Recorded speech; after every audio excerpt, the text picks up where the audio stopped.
Não, primeiro precisa ajudar. Eu olho e tem peça hoje lá em casa. Dura! Tem suruba no salão. Tá, mande a foto. E ele começou a sair correndo. Daí ele foi, pegou o Stefano e jogou no sofá e começou assim no sofá. Mande a foto, tem que ir embora. E depois ele subiu. Daí eu tava lá no quarto. Metade veio, Thales. Como é que vem, Thales? Daí eu sei o meu favorito e empurrei o Thales. Pode tirar foto, lembra, mas foi? Fui na escada, meu. Tu caiu na escada? Não, tu tava... Eu tava subindo, eu peguei... Não foi, Júnior, foi a...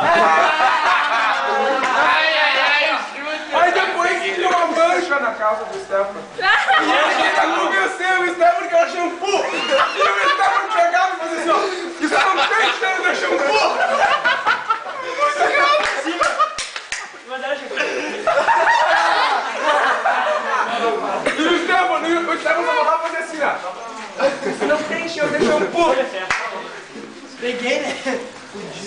Lembra que tu veio e eu te vi empurrando o cara embaixo da escada? Ele jogou o Stefano no sofá e começou a fazer assim, calado. Se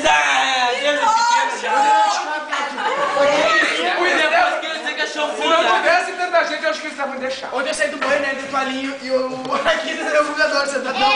Eu, Bia, não, aí ficou olhando, né, Bia? Eu, não, eu tirei a toalha assim, e olhei assim, tirei o pau, pá, no braço dele, e me larguei na frente. A velha filmando!